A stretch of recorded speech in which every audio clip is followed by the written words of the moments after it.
Buenos días, autoridades, dignísimas autoridades, compañeros de la Orden del Cachorro Canario, Cachorrúa y Cachorrúa, miembros de la Asociación ADICA y público en general. Bienvenidos a la plaza, a este entorno maravilloso del barrio monumental de Vegueta, que es la Plaza Santo Domingo.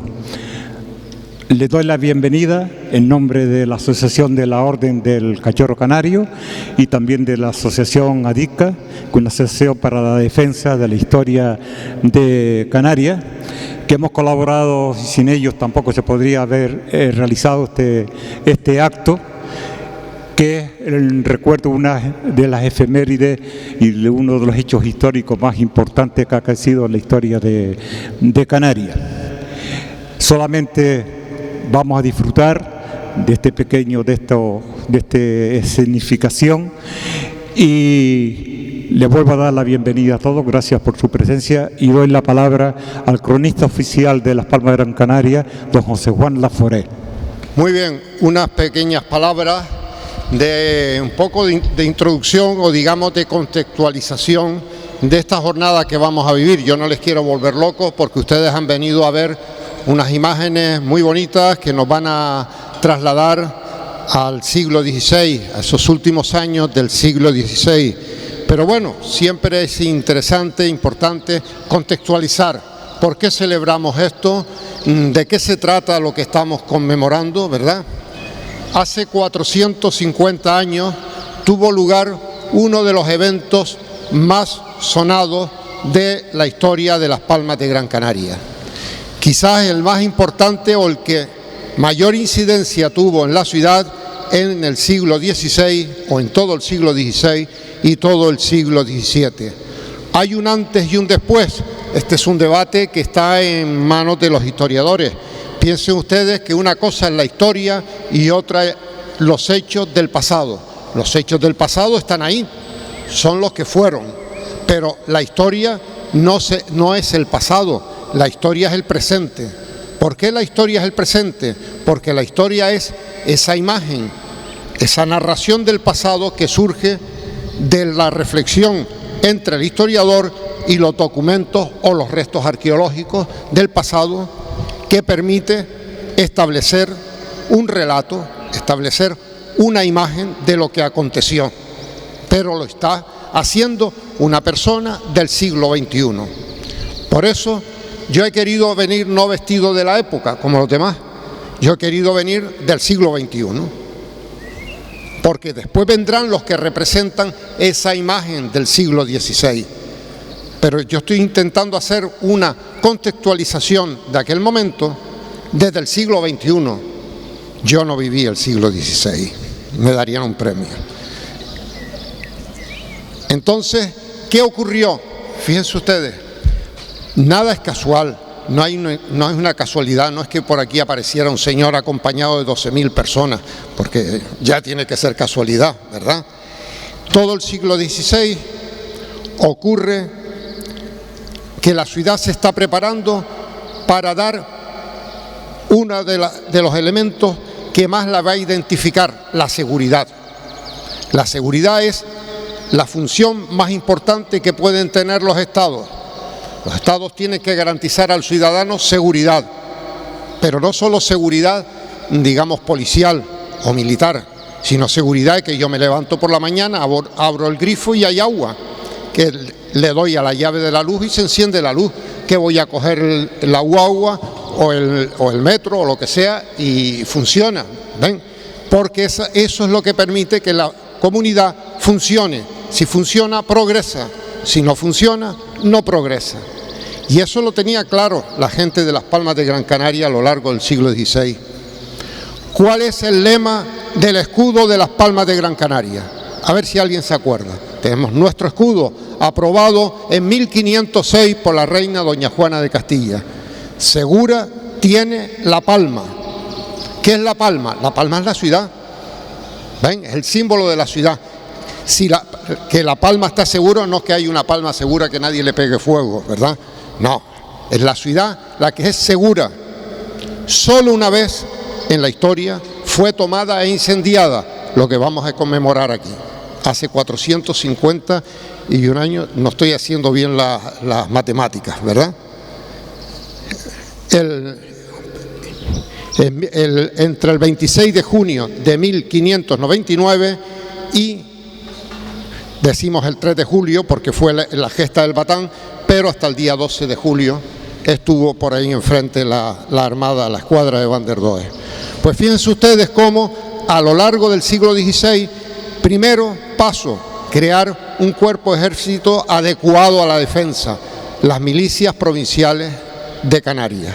Hace 451 años, ahora el Regimiento Canarias 50, cuyo coronel jefe ha querido acompañarnos hoy, porque el Regimiento Canarias 50 es el del Batán, son los herederos de aquellos milicianos, y así lo conmemoran ellos también todos los años y han mantenido el fuego sagrado.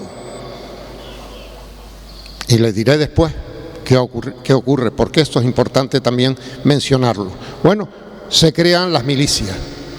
Poco tiempo después, 1589, se crea la figura del capitán general, que se establece en Las Palmas, no en Tenerife, a donde irá oficialmente en el siglo XVIII. ¿Por qué? Porque hay un problema geoestratégico de guerra de España con Inglaterra, con los Países Bajos, que pone en peligro la ubicación de las islas. Y resulta que no se puede esperar a que den instrucciones el Consejo de Castilla. Tiene que haber alguien capacitado para tomar decisiones. Bueno, esa figura dura poco al principio, después se vuelve a retomar y 4 años después viene Alonso de Alvarado como capitán gobernador. Se vuelve a la figura de los capitanes gobernadores. Nada más llegar, al poco llegar, el amigo Francis Drake, que viene a intentar tomar la plaza.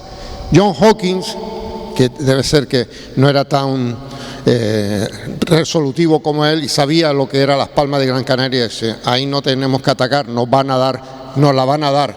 Y efectivamente se la dimos. Y fue el origen de las fiestas de la Naval en el puerto, en honor de la Virgen de la Luz, por la protección que dio, aquella victoria de la Naval que se celebra en la isleta.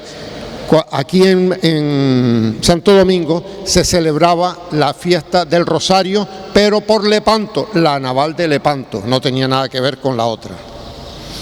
Bien, y viene también ingenieros militares, como Leonardo Torriani o Turriano, según lo dijéramos en italiano, ¿verdad? Y empieza a establecer un sistema defensivo moderno por todas las islas. Y se mejoran las murallas, las fortalezas. ¿Ven? Seguridad. Era una plaza importante. Y esto lo sabía una armada que se crea precisamente para intentar hacer daño a la corona de Castilla, a España, en esa guerra que los Países Bajos tenían con España. ¿Y para qué hacen una armada, 8.000 hombres de guerra, casi en torno a 2.000 marinos, 70 y tantos barcos? ¿Ustedes creen que se hace esa armada solo para tomar la isla de Gran Canaria? Vamos, es como si yo me compro un portaaviones para ir de Arguineguín a Mogán. Demasiado barco para tan poca distancia. La idea era una gran armada que fuera al Caribe, atacar a la Armada de India, que salía con el oro y la plata de América, que venía hacia España, y si cortaban las armadas de India, el oro no llegaba, y si no llegaba el oro no se podía pagar a los tercios, y los tercios, como gran parte de los tercios eran personal mercenario de muchos países, pues no luchaban, y si no luchaban se inclinaba la balanza a favor de los Países Bajos. ¿Ven ustedes? Ahora, como por aquello de que ya que el Pisuerga pasa por Valladolid, pues ya que estoy por aquí, intentó atacar La Coruña, no pudieron. A Sanlúcar de Barrameda los avisaron a tiempo, se pertrecharon, entonces sabían que el gran foco donde podían no solo aprovisionarse, sino también apoderarse de ciertas riquezas, era Las Palmas de Gran Canaria, la ciudad de Canarias, como también se llamaba entonces, ¿verdad? Y aquí se presentaron a la aurora del 26 de julio de 1599 y la Armada se situó, como dice, hay muchos diarios, el diario era un abanderado, Johan von Liefenstein, más o menos, no sé holandés, cómo se pronuncia, fíjense ustedes que yo digo Van der Does, como ustedes, era Van der Dus o algo similar, no es tampoco Van der Does. Se sitúa frente a eso y empieza a narrar. El hecho más trascendental de la historia de Las Palmas de Gran Canaria, no trascendental, diría sonado, consistente, importante, trascendental, es también la construcción del puerto, eso sí nos cambió la historia. Pero resulta que es el hecho que altera la vida de la ciudad. Hay los clásicos relatos españoles que se emiten desde la propia ciudad de Canarias, pero hay también muchos relatos holandeses. Por ejemplo, este diario, un abanderado, un soldado más, está en el Museo Británico. Y resulta que ese hecho se pierde en la memoria de la ciudadanía de esta isla.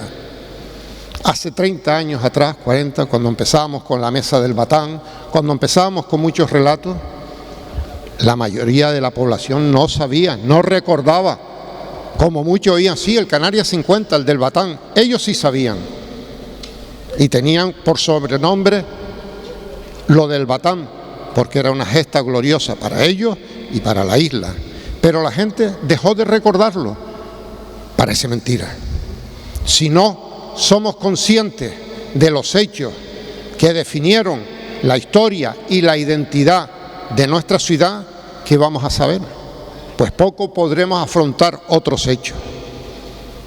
Entonces, hoy, afortunadamente, llevamos ya unos años con el trabajo de las instituciones públicas, Ayuntamiento de Las Palmas, Cabildo, Ayuntamiento de Santa Brígida, la Mesa del Batán, el Regimiento de Infantería Ligera Canarias 50, de diversos historiadores que están trabajando el tema, ¿verdad? Pero bueno, el historiador puede trabajarlo, pero si después la gente no lee los libros, pues poco puede significar, ¿verdad? Entonces tiene que haber también una serie de actos públicos en los cuales la ciudadanía se implique, participe, haga suyo a través de esos eventos llamada arrebato. Bueno, ustedes hoy, viniendo aquí, han respondido a la llamada arrebato de la historia de nuestra ciudad. Aquel 26 de julio se encendió la gran hoguera de la montaña del Vigía. Teníamos una hoguera, ¿saben?, de las 3 montañas de la isleta, la que está sobre el Cebadal. Allí vivía un señor permanentemente, con su familia, creo, unos la tendrían, otros no, durante años, pagado por el Consejo o Cabildo del Ayuntamiento, para que vigilara si veía velas enemigas, encendía esa hoguera. Se veía en la ciudad y las campanas de la catedral y de otras iglesias empezaban a tocar arrebato. Pero la comunicación era perfecta, porque no solo se veía en Las Palmas, se veía en la montaña de Guía, y por allí encendían otra hoguera, y ya todo el norte estaba avisado. Se veía por 4 Puertas en Telde, y se encendía otra hoguera por allí, y el sur estaba avisado. Y las milicias de Telde, las milicias de Guía, las milicias de Terror respondían y venían a la ciudad. ¿Ven? Qué bonito. Eso ocurrió el 26 de julio de 1599. La ciudadanía se puso en marcha. Las milicias provinciales que se alistaban todos los fines de semana, organizadas, allí estaban, como un solo hombre. Pero también el pueblo se lanzó a colaborar con ellos enseguida, los que no pertenecían. Se dice que hasta el obispo cenicero, con sus canónigos de la catedral, espada en mano, se fueron a primera línea de combate. Y fue durísimo, fue muy duro, porque piensen ustedes que venían la cantidad de soldados, de gente de guerra preparada, que les dije antes, unos 8.000. Había 8.000 soldados en esta ciudad, por favor. No llegábamos a esa cifra, Y ahí metan ustedes enfermos, personas mayores, niños, en fin.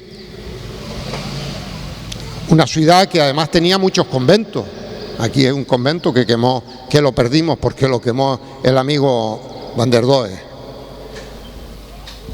Entonces hubo una llamada, esa llamada, el espíritu es lo que puede salvar un pueblo, su espíritu de combate, su espíritu de sacrificio, su espíritu de valor, su espíritu de muerte, en el sentido de decir, si tengo que morir, muero yo, pero para que siga viviendo mi ciudad, mi comunidad, mis vecinos.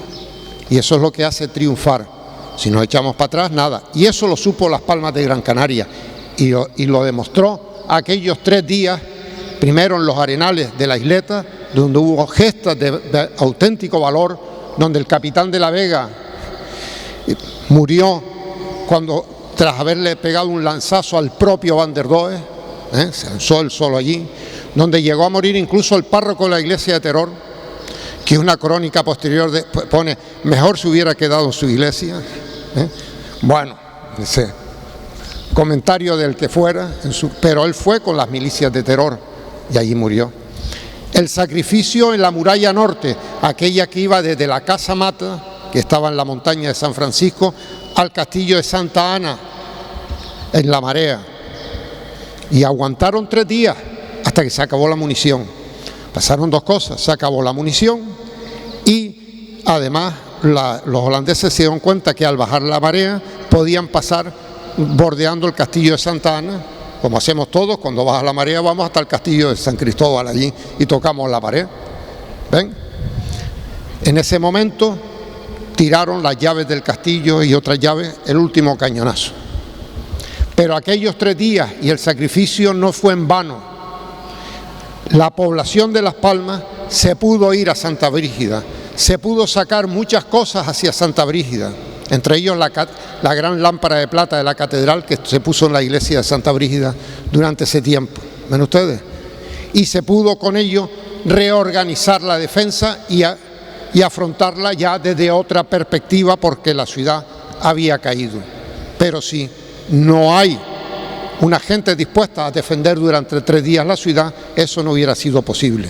Y gracias a eso, después se replanteó y a través de unas acciones, vamos a decir en términos modernos de ahora, nadie en el 16 hubiera dicho guerra de guerrillas, ¿verdad? No era un término, pero de esas acciones bélicas como la principal de todas ellas, que fue la gesta del Batán, en el entorno del Batán de Tafira, no confundamos con el Batán aquí de San Roque, con el Batán de Tafira, pues hizo que Van der Does también se pensara las cosas.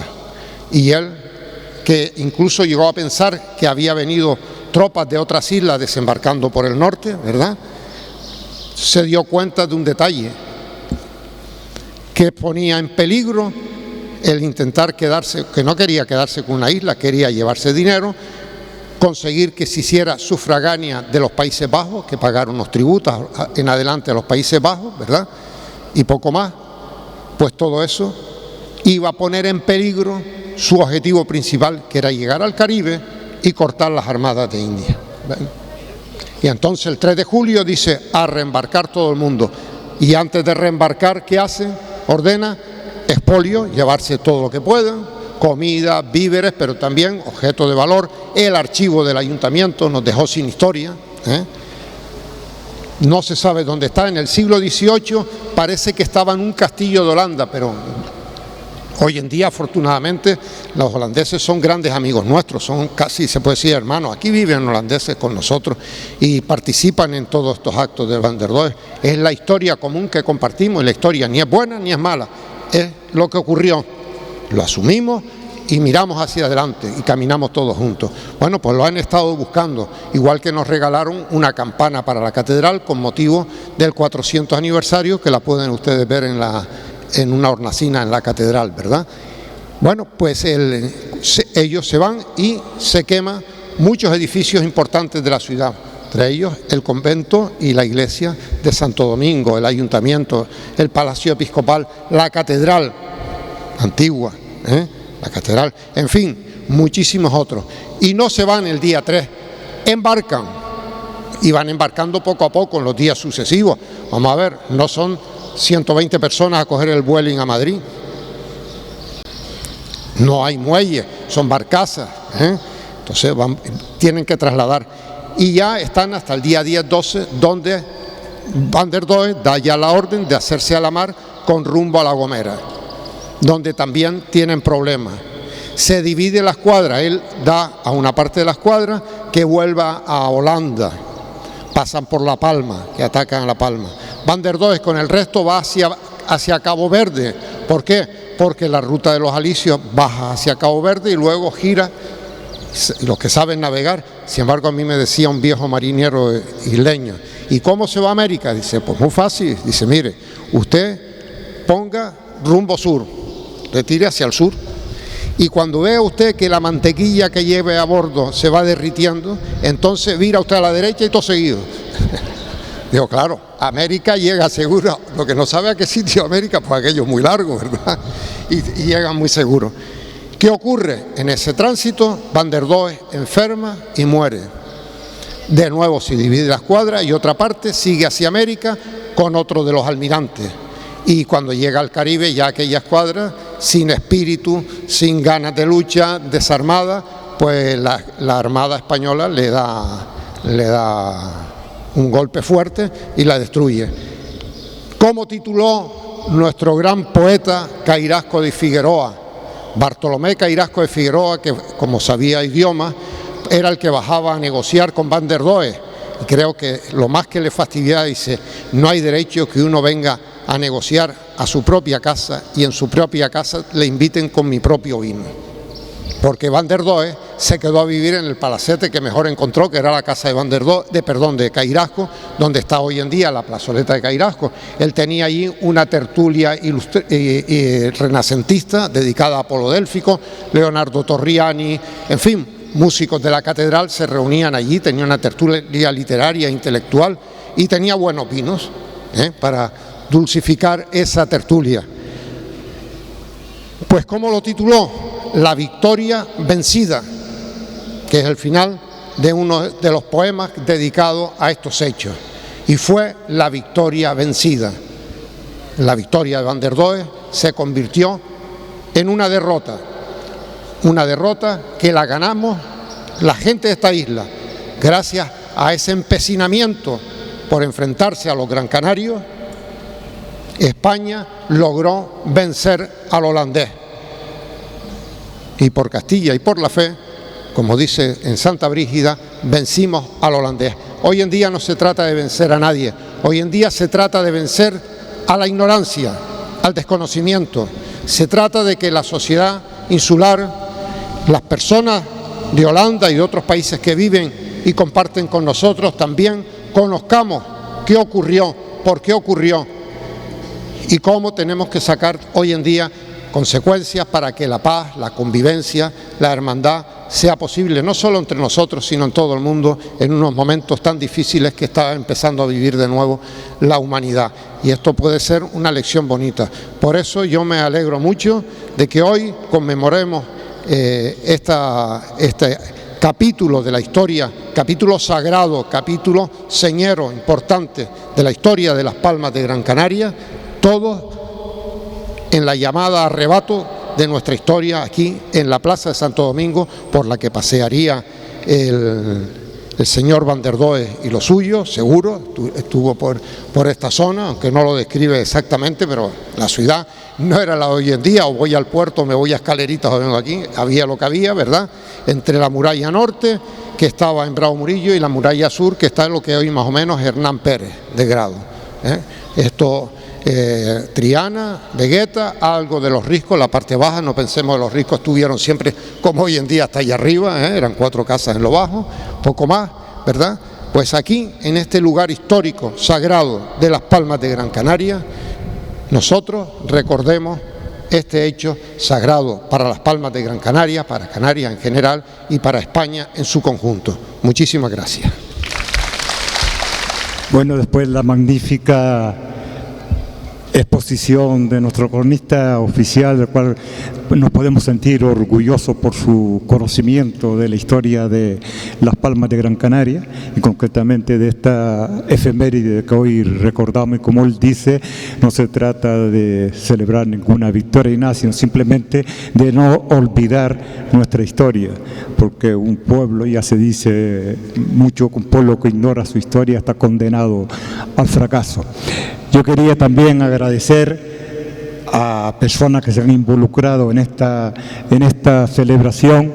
Los que van a ver ustedes no son ni actores profesionales, sino simplemente personas que les gusta defender nuestra historia y que se han comprometido con este episodio que acaba de escribir el cronista.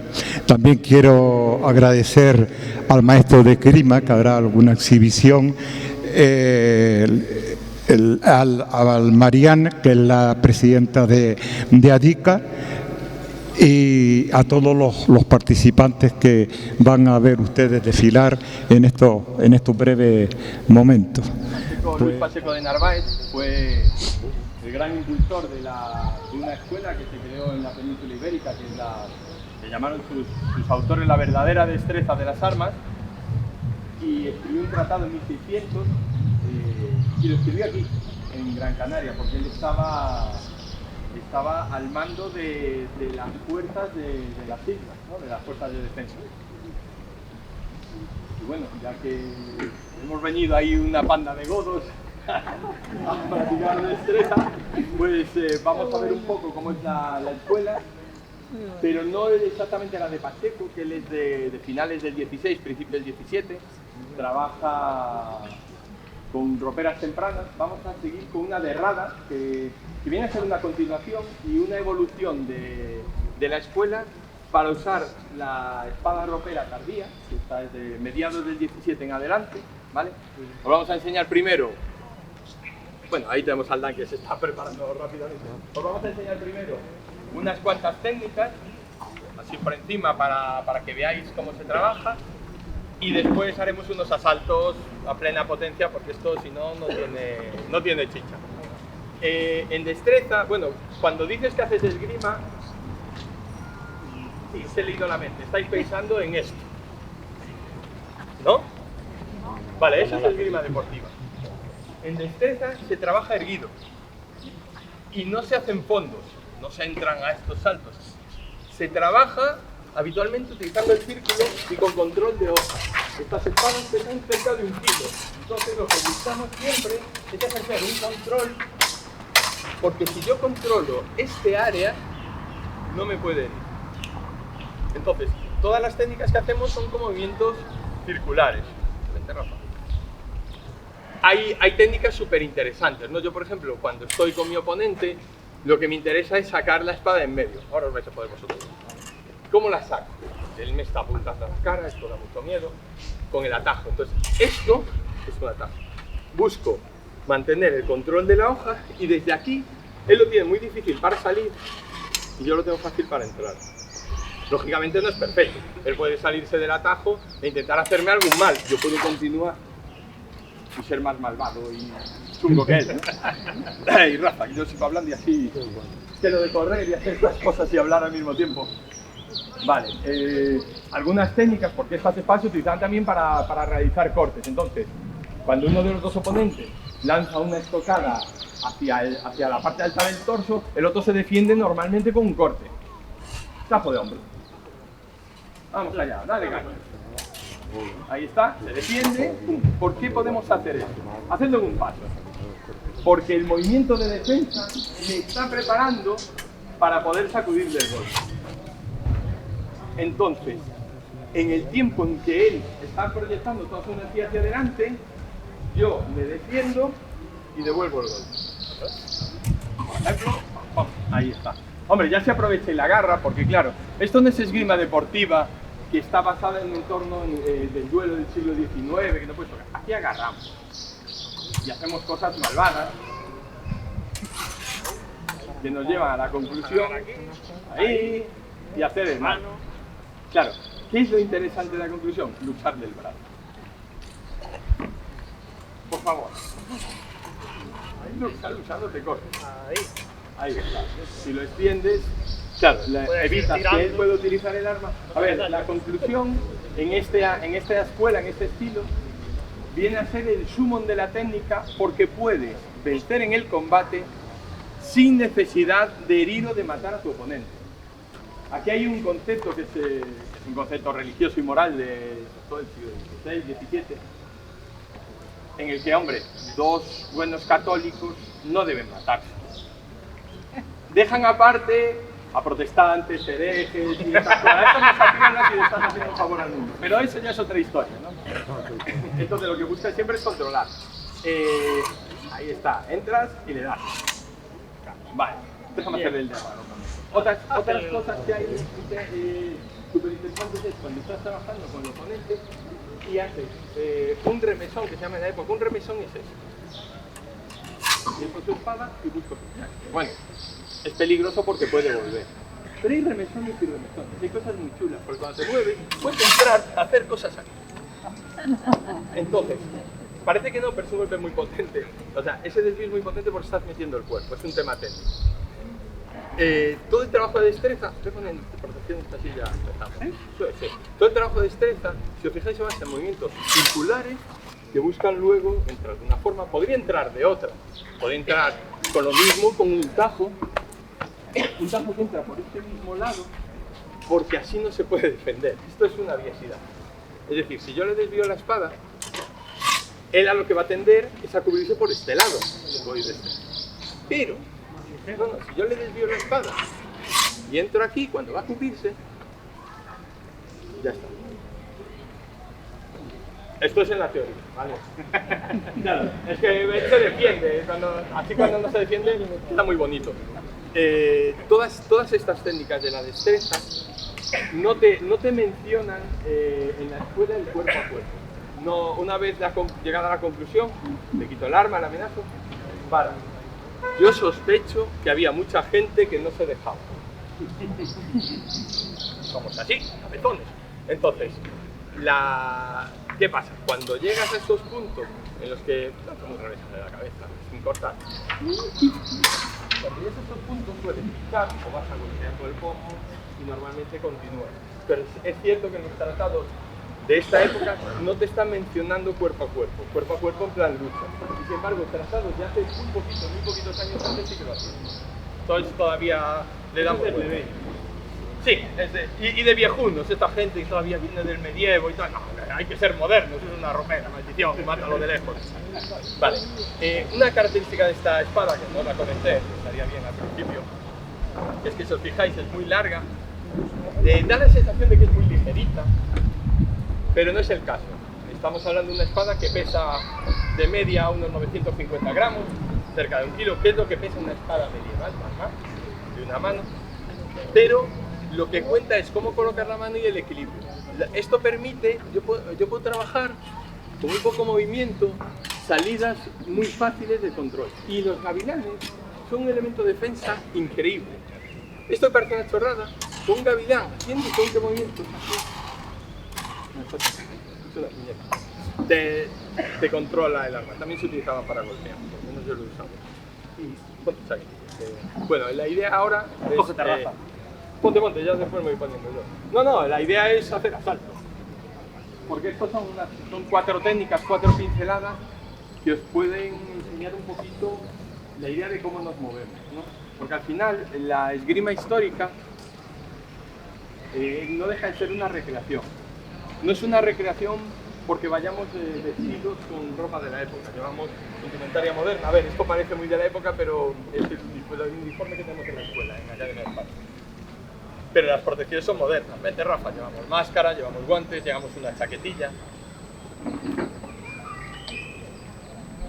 Pero las técnicas sí que las recreamos. Buscamos recuperar la forma de luchar en la época. Dentro de lo que están tratando son estilos y escuelas que plantean el combate de autodefensa dentro de un contexto civil. De autodefensa y a veces deportivo, porque esta gente salía con espadas negras. Una espada negra es una que no corta, que no pincha, como nuestras espadas de entrenamiento. y le ponía un botón. Nosotros utilizamos materiales modernos, pero en la época utilizaban lo que llamaban una zapatilla de cuero para no sacarle un ojo a nadie y esas cosas. Aún así, los profesores de esgrima en la época decían, no, es máscara. Había mucho duelo. Bueno, y por suerte ahora hay máscara y no pierdo. Es maravilloso. Y el tema es que también había contextos deportivos y de competición. Bueno, pues la idea, después de explicaros así muy por encima, que esto es un arma eminentemente de punta, aunque los cortes eran muy lesivos, el corte con la punta de la hoja, solo se cortaba con la punta. Por esta zona no tiene esa capacidad de corte, no es como espadas más antiguas que tienen una morfología adecuada para cortar bien huesito y esto. Vale, todo lo que os he explicado está muy bien, pero lo que está mejor es que lo veáis. Y ahora vamos a hacer unos saltillos, así mientras ellos se pegan, yo me pongo chaquetilla y vamos cambiando porque, bueno, por lo que veis por las protecciones, esto es claramente un deporte de invierno. Hemos venido al mejor sitio para llevarlo a cabo, está claro. Es maravilloso. Pero bueno, esto te prepara para la operación bikini también, porque lo que sudas ahí dentro no tiene nombre. Bueno, pues adelante. Hay un saltillo y mientras me voy poniendo protección.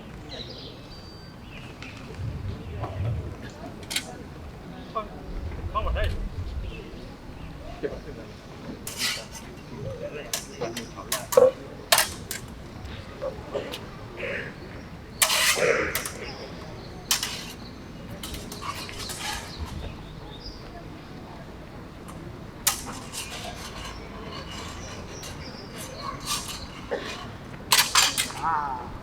Como veis, aunque estén practicando lo mismo, las formas de tirar y los estilos son diferentes, porque lo que tiene un arte marcial es que cada uno lo tiene que adaptar a su forma de trabajar y de ser.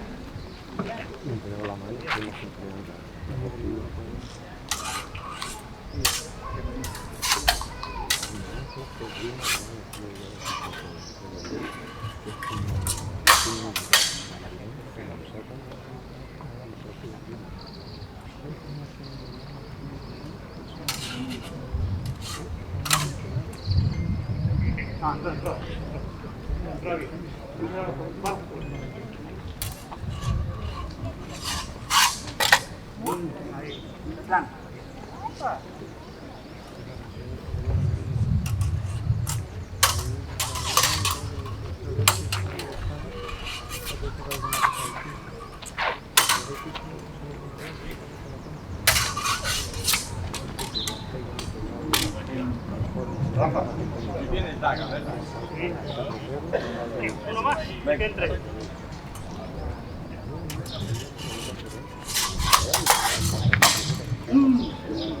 No, pero esta pensando.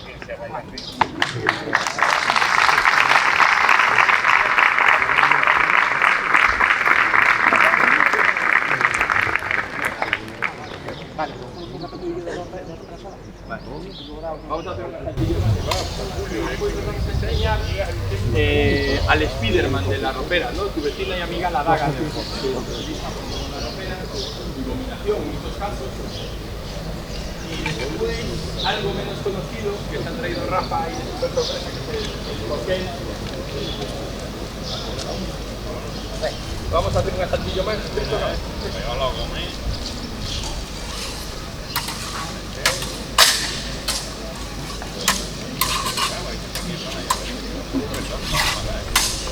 ¡Oh! ¡Maestro!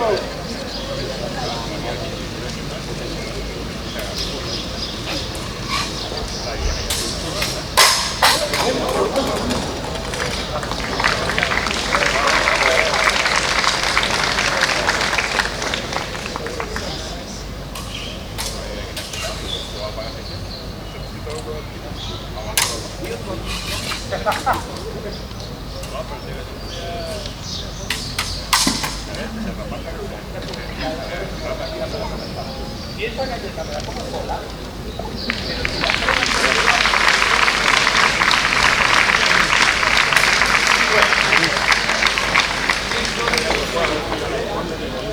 Es una daga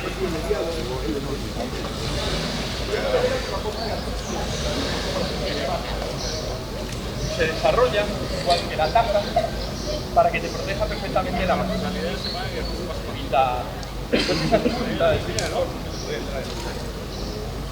Bueno, pues vamos allá. Ahora sí que ya no puedo hablar, no me da ni el recuerdo.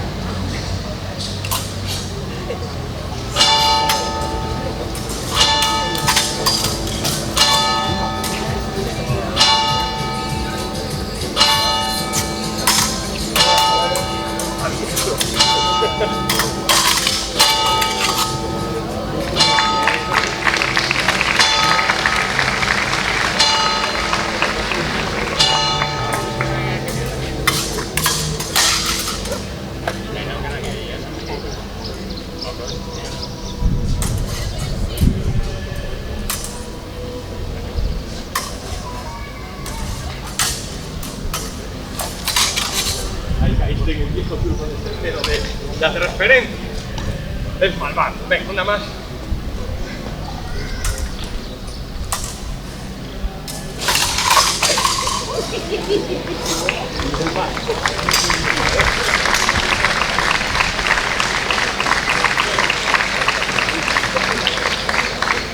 La daga es la más conocida, la compañera de la espada más conocida, ¿no? Porque es la que está en todas.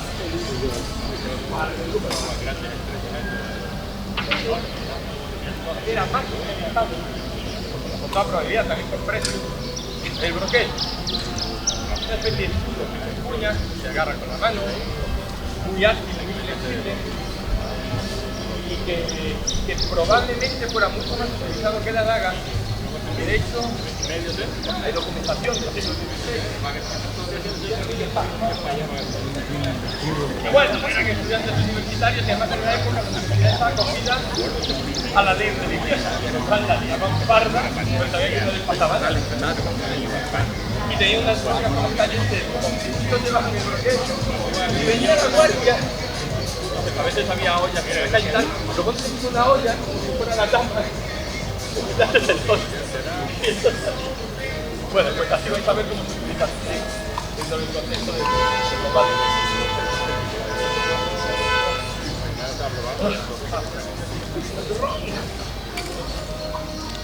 Es más probadillo porque defiende muy bien. ¡Qué cara la abierta!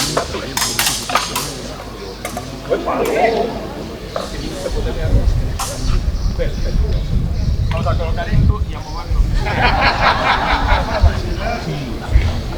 La mía puedo caminar como Dios.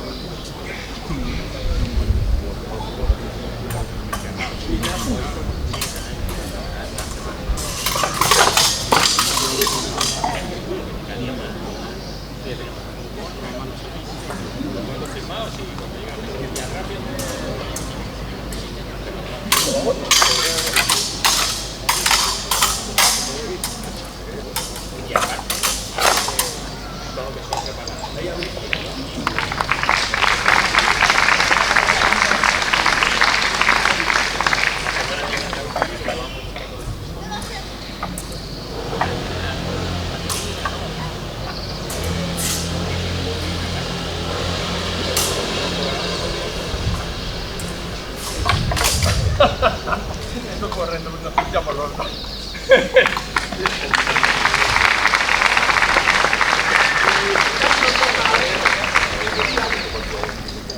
No mola.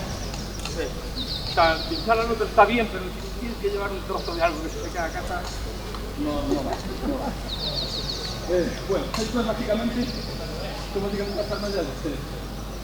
Hombre, está el montante, que sería interesante, pero es difícil traerlo en el acto. Una espada de 1,70 y tal. Ya nos miraron más. No nos iban a dejar embarcar. Traigo la fruta. Trae. Y enseñamos un par de cosillas. Vale, en un contexto un poco más militar. Porque en los tratados hablan que en los ejércitos, bueno, hay oficiales que se quejan de que algunos de sus soldados llevaban la ropa y que permitían sacar la vida. Esto se quejan con razón. En la época había ropa que necesitan o salían mangas de arcabuceros que eran los que los que escarapeaban, combatían en formación abierta muchas veces. De roperas no tiene. Primero porque es un arma que no está hecha para atravesar las armas. Si el oponente lleva una cota de mallas, no tiene nada que hacer. Es un arma que, bueno, ya viste, necesita espacio. Entonces, en un contexto mecánico, que llamamos espadas tasadoras. Estas espadas son medievales, ¿vale? Un poco medievales. Pero una espada tasadora de armas podría ser similar en cuanto a la hoja. Habitualmente era más corta, la los palmos, y tenía una guarnición que protegía más la hoja. Vamos a hacer un par de cosillas con ella. No, esto no es un tercero, pero bueno, le da vidilla. Más que nada para que veáis un poco cómo podría ser esto. Eso no vamos a andar tan jugosillos y tan... No hay tanto control de hoja porque no hay hoja, no hay tanta hoja que controlar. Aunque tendemos a hacerlo, por el uso de destreza. Como veis, agarramos. Es muy simple. Yo soy muy del cariño, del cargo.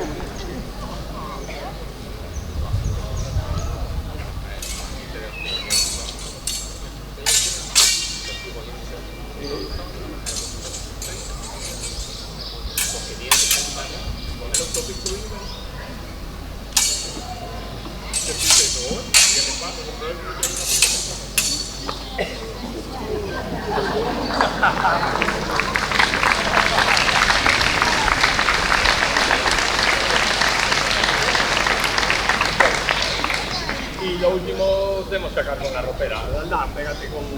Son más jóvenes, se machacan menos. Yo soy un anciano, ya eso no puede ser. Y estos varios combas de seguidos todos. Acaba con uno. Sí, no sé.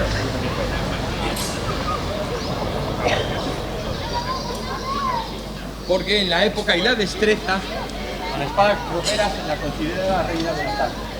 Y de hecho, aunque habéis visto que combatimos con armas dobles, se llaman, la mayor parte de todo trata de destreza, trata sobre las roperas.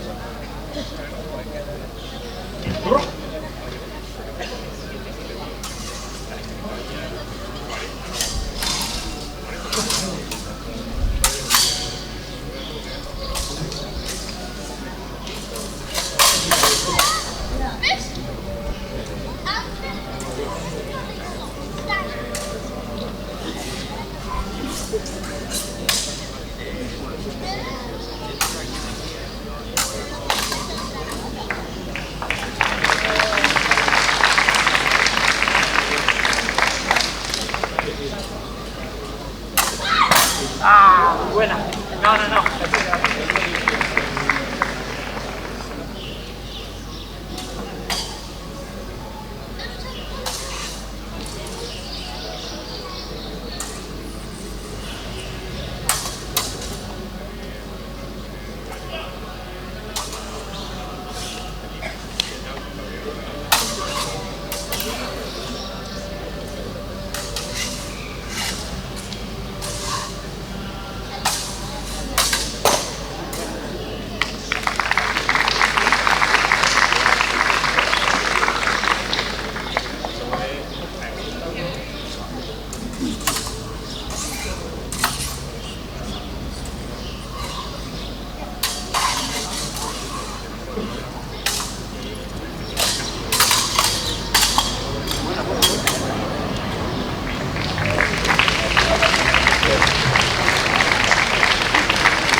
Hemos centrado en la destreza, que es de la época, de lo que se sabe y lo que practicamos, y ahora vendrán nuestros compañeros de recreación.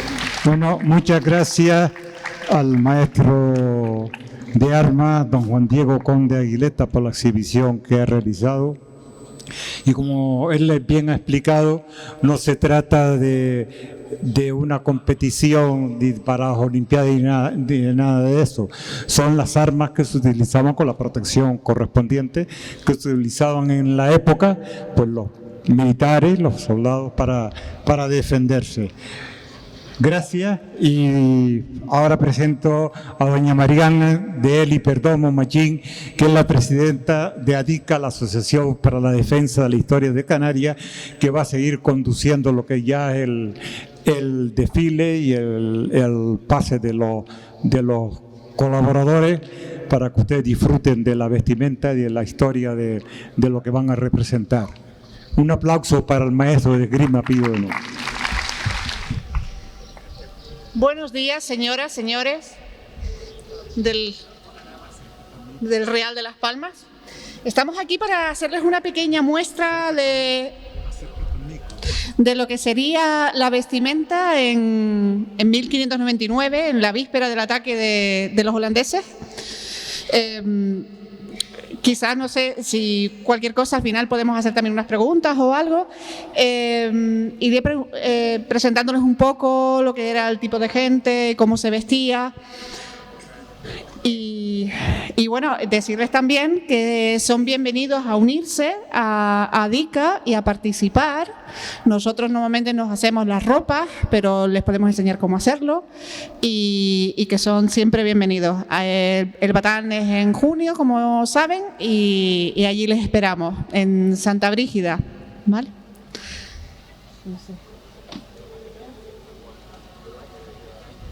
La vestimenta básica de esta época empieza con lo que sería la ropa interior.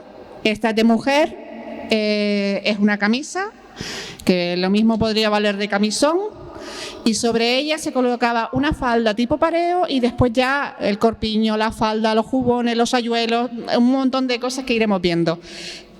Estas señoras que van viendo por aquí son mujeres trabajadoras, por eso se les ve la camisa. Ven que una de ellas lleva, la señora de la olla, lleva una camisa como esta, en el que se ve el amplio escote, y la otra señora ha preferido cubrirse el escote con una gorguera. Todos son prendas de lino que son muy fresquitas, muy buenas para nuestra tercera modelo. Lleva una cofia, que es el gorrito también de lino, que se usaba para recoger el pelo y para que no se manchara cuando uno estaba trabajando. Sería lo que se llevaban las mujeres que trabajaban, que serían las mayores. Cuando digo trabajar, no trabajarían por un salario, sino que serían mujeres muchas veces que trabajarían, pues, en su casa, con muchos trabajos duros que había en esa época. Y que iríamos viendo.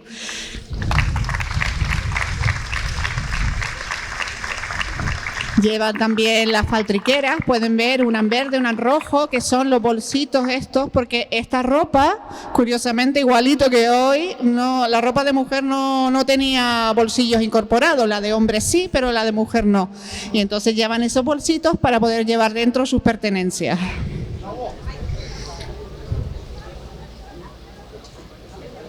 Aquí tenemos más mujeres trabajadoras. Una de las labores en las que una mujer podía ganar dinero en esta época es lavando, haciendo lavandería profesionalmente. Era un trabajo duro, porque había que llevarlo, pues, la ropa hasta la sequía, lavarla allí, que consiste mucho en darle trastazo. Bueno, eso hasta hace nada que se inventaron las lavadoras era igual, y bueno, son trabajos duros, pero que se pagaba. Mucha gente mandaba a lavar su ropa. Como ven, tienen ellas las faldas también con los corpiños. Ellas pueden ir coordinadas en color, como van dos compañeras ahí, o no. El sombrero muy práctico para que no te dé el sol y te ponga morena, que eso es horrible, que te pongas morena, por favor. Y sí. Otras cosas que había en esta época, se usan mucho los adornos con lechuguilla, los cuellos estos que tienen como unos volantitos que se llaman abanillos, y todo eso también se lavaba y se almidonaba profesionalmente.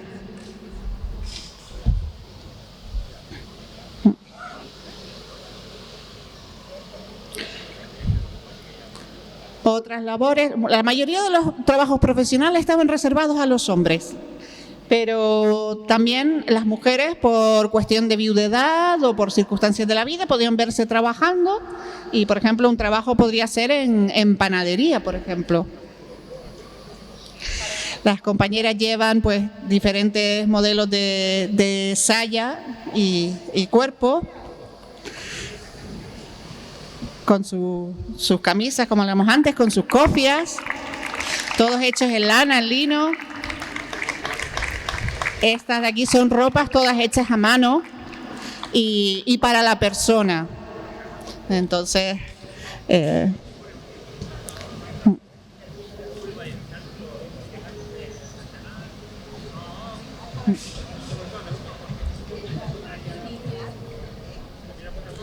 los hornos, había quien tenía horno en su casa, pero era raro. Lo normal era tener un horno en cada barrio, en cada pueblo, al que se llevaban las cosas a hornear. Aquí tenemos un hombre de lo más tirado de la sociedad. En esa época, obviamente, había mucha pobreza. Nos hace también, este hombre va a medio vestir. Es tan pobre que tiene la ropa, no de segunda, de tercera, de cuarta mano. Vean ese sombrero que ya le había tirado a alguien por ahí porque no servía. Esos calzones que han estado por ahí dando, yo que sé, vueltas, yo creo que lo tuvieron para que durmiera el perro, ya ni para eso servía. Y bueno, esta sería un poco, un hombre decente nunca saldría así a la calle, porque estaría medio vestir, pero la necesidad a veces nos lleva a cosas que no. Aquí tenemos lo contrario, una señora probablemente tenga casa en Vegueta y va muy elegante vestida con su saya, con un verdugado que le da esa forma acampanada que se lleva tanto en esta época, con un sayuelo ajustadito a su cuerpo, con un cuello de abanillos almidonado por una lavandera profesional a la que habrá pagado para eso, y con unas peluqueras que le han hecho un trabajo fantástico de los peinados que se usaban en esta época. Va con su ama, su criada. Las criadas tienen que ir bien vestidas, porque eso denota categoría. Uno no puede ir con sus criados vestidos como un mendigo. Esta otra criada, por ejemplo, le trae las joyas y una vez más ella también va elegante, más sencilla que su señora, pero elegante, porque eso refleja la categoría de su señora. Con muchos se llevaban los moños, los recogidos con trenzas, los pelos un poquito estofados por delante, formando diferentes formas, joyas.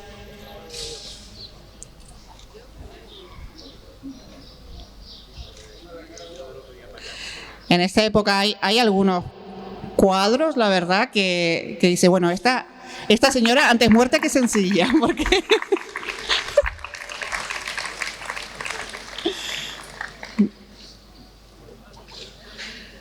aquí más señoras de su casa, incluida el ama de cría, que le cuida al niño. Las mujeres de bastante categoría no solían encargarse directamente de sus hijos, era muy raro que lo hicieran, y entonces contrataban a gente, se apreciaba sobre todo gente del campo, porque decían que eran muy sanas y que estaba muy bien para criar a los hijos. Alguna ministra que otra creo que todavía tiene esos ramalazos, pero bueno.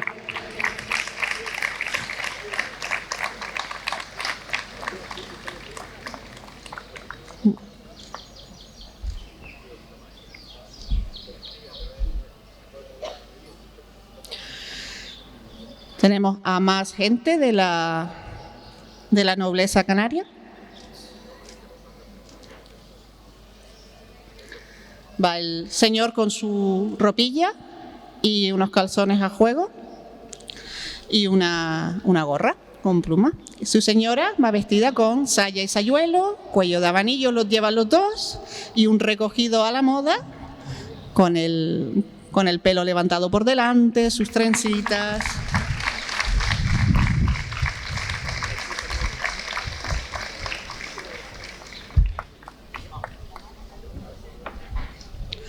Seguimos con más señoras. Se nos han animado más señoras que mujeres trabajadoras, no sé por qué. De nuevo tenemos una señora con sus sayuelos, con esos colores que recuerdan al oro, que en su época habrían llevado adornos en oro y por eso estaban reservados a la nobleza. Cuello de anillos recogidos. El señor lleva una ropa más sencilla, que podría haber sido llevada por un campesino holgado o algo así. Lleva montera también, el antecesor de la montera canaria que conocemos. Y bueno. Gracias.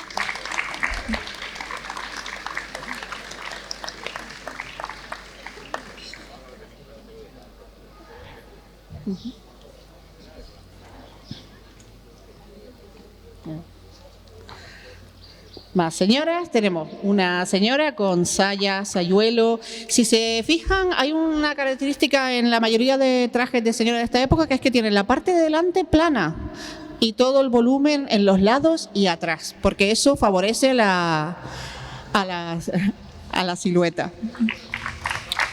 Son trajes, la verdad, que quedan muy bien. El señor lleva unos calzones de seda y un jubón.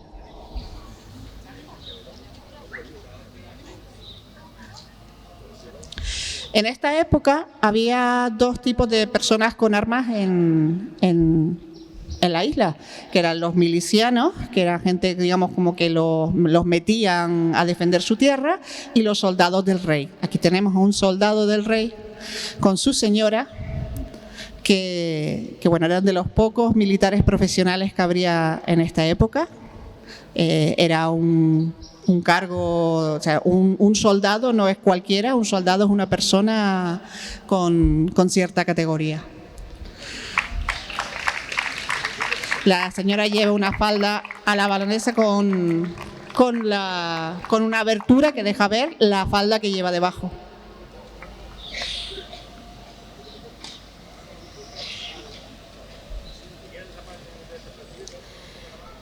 Esta señora lleva otra prenda que se usaba mucho, que es una ropa.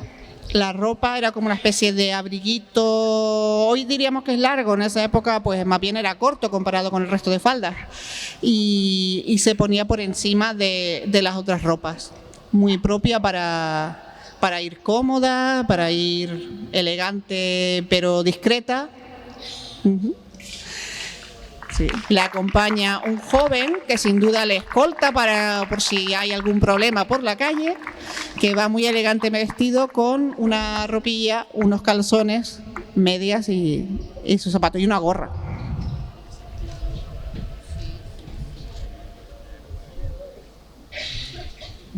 Y bueno, en esta época pues tendríamos los civiles, tendríamos los militares y también tendríamos a los miembros de la iglesia, que obviamente eran muy destacados y había muchísimos más que ahora. Había curas, había canónigos, había, bueno, de todo tipo de frailes y monjes y monjas y todo tipo de personas que además tenían incluso sus propias leyes por las que se regían. Con ellos vienen los niños. Los niños se vestían igualito que los mayores.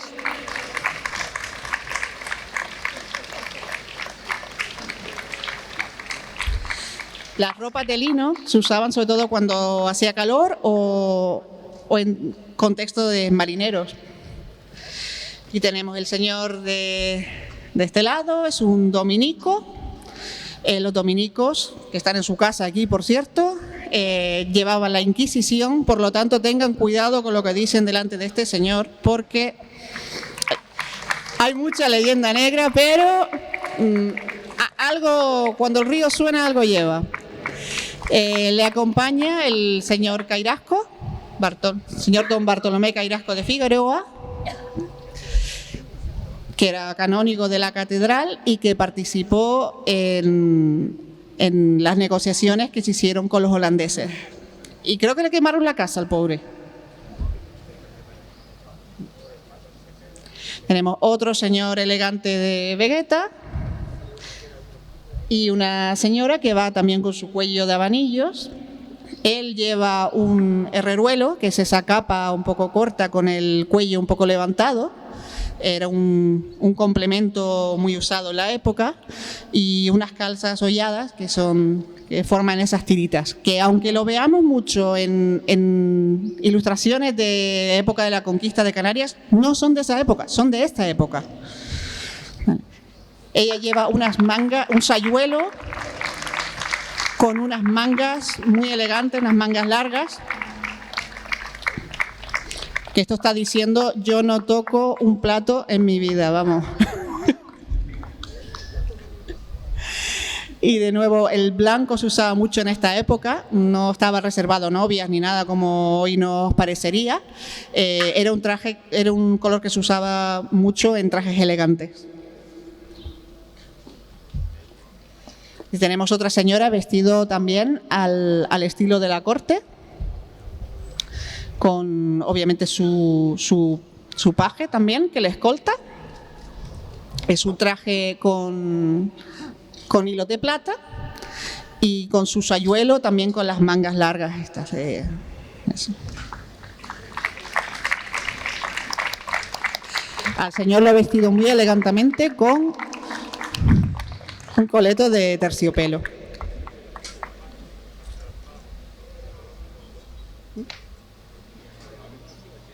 Una vestimenta también de hombre sencillo, pero bien vestido, sería esta, en el cual lleva los calzones, las medias con sus ligas, sus enojiles se llamaban, jubón, y esto sería la vestimenta básica. O sea, esto es para salir decente a la calle.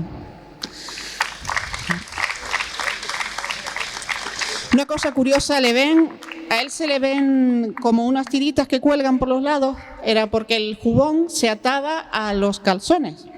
Y entonces realmente es una forma muy práctica y muy cómoda de llevar la ropa, porque el peso va muy bien distribuido. Pero eso sí, para quitarlo como un mono. La moda militar, como quien dice, que a hoy nos parezca un concepto raro, existía. Las armaduras muchas veces imitaban a la vestimenta, y la vestimenta se influenciaba por las armaduras. Te llevan. Sí. El joven oficial lleva una alabarda y el oficial vestido de amarillo lleva una partesana, que es una lanza indicadora de rango.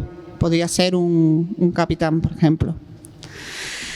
La pica es pues un arma muy usada en esta época, y bueno, las armaduras pues quizás no, una rodela, diferentes tipos de cascos, capacetes.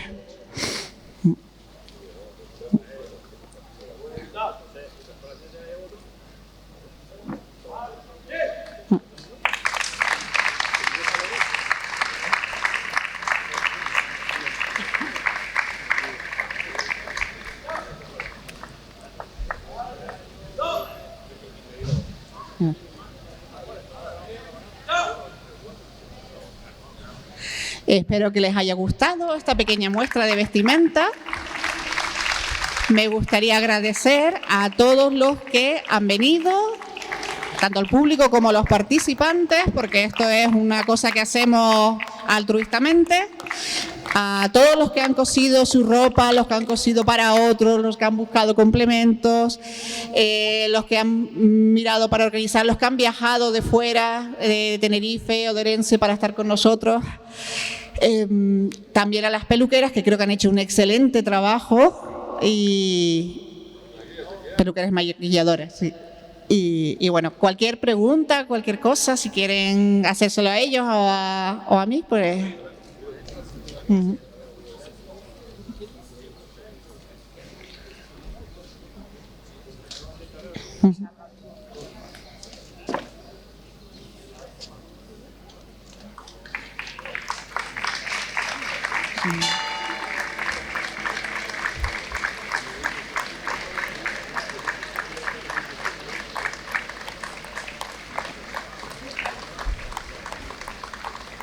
¿Dónde están?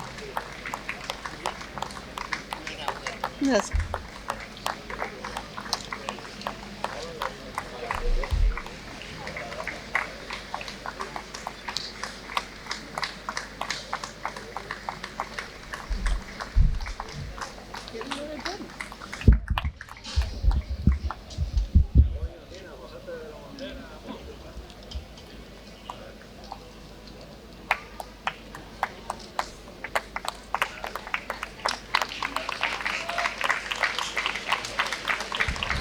Vamos a hacer un baile que se llama Lavanderas.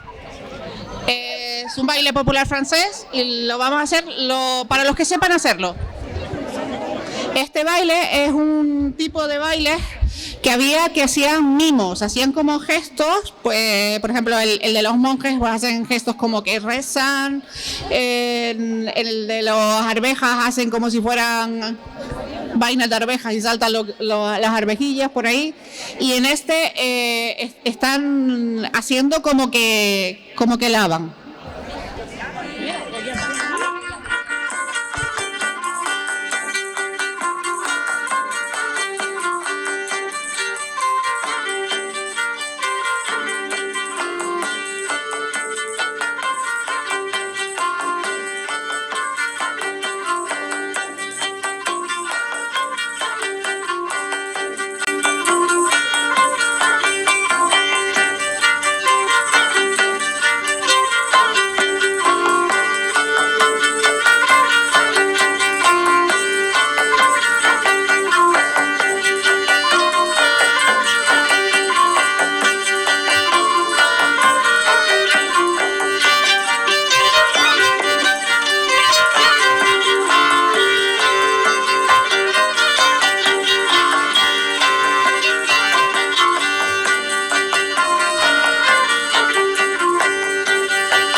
Thank you.